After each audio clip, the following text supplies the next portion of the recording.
Father, send your child unto me.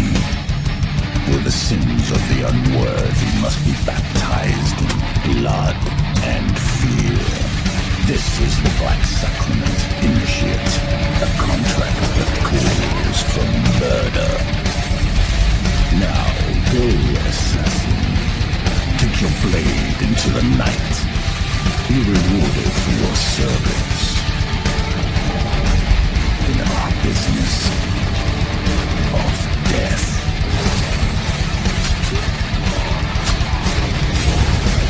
Welcome, Initiate, to the Dark Brotherhood.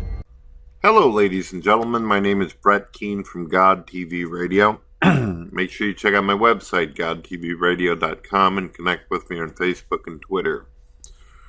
Evolution must like God.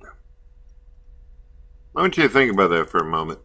A lot of people out there claim that evolution is an unguided, blind process that doesn't have any objective purpose or function. But of course that would be incorrect, right? If evolution is true, no matter how you feel about it or what your opinion is, if evolution were in fact true, it would be considered objective.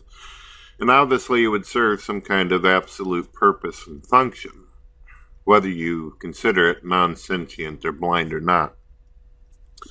If evolution is true, then that means that the reason why millions of people in the world have these chemicals and chemistry going around in their brain telling them that there is a guide, a shepherd, some eyes looking down on them from the universe, then that would be evolution's fault, wouldn't it? It would be evolution that tells us that there's some objective evil force in the universe that tries to trick us and screw with us and cause us to destroy ourselves and kill each other. There would have to be also an objective good out in the universe, some kind of force of light, something that created everything, that did what it did. It's interesting whenever you think about it, because nature itself, Carl Sagan, he once said that we are the universe experiencing the universe. So if this is true, the nature itself pretty much had it set out for us. It predetermined through our chemicals and environment as a product that we would desire to serve a God, that we'd even be willing to die for the concept of a God, to put our faith in it. Since the dawn of man, since the origin whenever we became self-aware and conscious of our own entity and those around us, where we came up with this concept of love, we believe that all of this, including the very nature itself that put us together, a God had to have done it. Even the founder of evolution, in his book Descent of Man, Charles Darwin, he stated, there has to be an intelligent mind in order for this machine to work. You have to have the mechanism. You have to have something. It's too complex. There's too much to it. Now, the atheist, he doesn't get it. Whenever somebody brings up complexity of the computer, they'll say, well, yeah, it's complex, and it's got a lot of processes going on, so what's your point? Well, everybody knows in order to do any kind of experiment or create any kind of computer or anything that serves any kind of logic or rationale or purpose, it's always, even scientifically, explained and justified and validated, confirmed as a mind was behind it. So why don't we do that with the body? Why do we actually convince ourselves that somehow nature just slapped itself together and somehow won the lotto 1 trillion times within seconds, and boom, and just kept on winning every day afterwards, and here we are like Charlie Sheen winning? So nature likes God. Even now, atheists find themselves struggling in social media. They have to tell other people that, I'm sorry, but your chemistry is wrong. Nature dealt you a bad hand. You're mentally ill. You're deranged. There's something wrong with you to believe that there's an intelligence out there in the universe. I mean, it's pretty damn clear. Even scientists will tell you that whenever you look at the universe and you look at your own anatomy and you think about your own creativity and your imagination and all the shit you can do, we usually look at it as The only reason why any machine around us can do what it does is because it's been programmed to do it.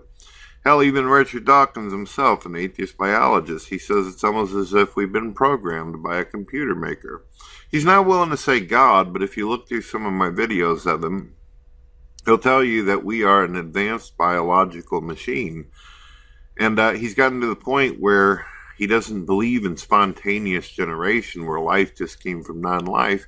He's actually pointing out the idea that we might have been put together by some kind of intelligent alien out there. Yep, he's been said to do that twice now.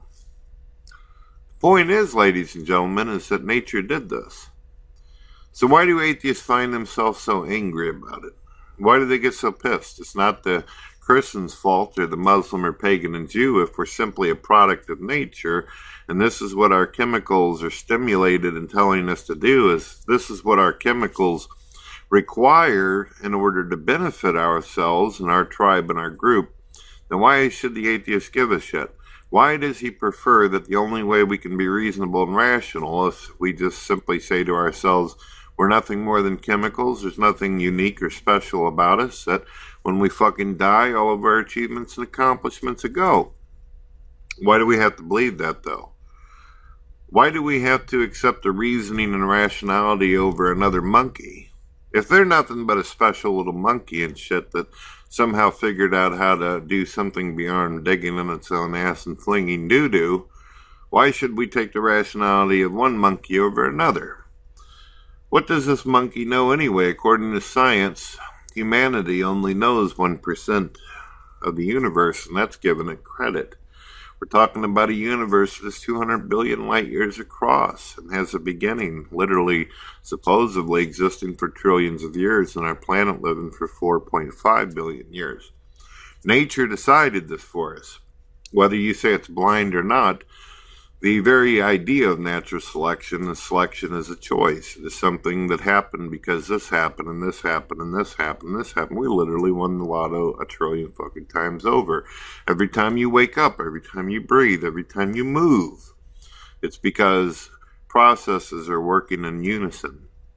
But it's not enough that we just live. It's not enough that we just exist. It's a miracle. It's the fact that our entire universe seems to serve as a relationship with us, an embodiment of our sentience. If the earth wasn't like it was, we wouldn't have any way to feed. We wouldn't have any way to clothe ourselves. We wouldn't have any way to be able to, if the temperature wasn't what it was, we'd either freeze to death or it'd be too damn hot. Everything seems to work together in order to keep us going. Sometimes it's not the most optimal conditions, but it's enough to keep the motor and engine running. And you have to wonder to yourself, how? Why? Why does nature want this from us? And if nature doesn't have a choice, then you can't sit there and say that I had a choice. If I'm nothing more than nature and a product of nature, nature's unguided and non-sentient, then what makes you think that you're any more than that of a stimulated chemical moving along in your environment? Who the fuck are you? What does it matter what you say? If nature doesn't care what is moral, if it doesn't have a concept of good or evil, then who are you to tell me that I'm wrong? Who are you to tell me that I'm right? Who are you to tell me there is no God? Who are you to tell me there's no reason to hope? You're just a special little monkey that evolved from slime. You're controlled by nature just as much as I am, so don't hate on me for the nature that created us both. God bless. Amen. Ha ha ha ha ha ha ha ha ha ha!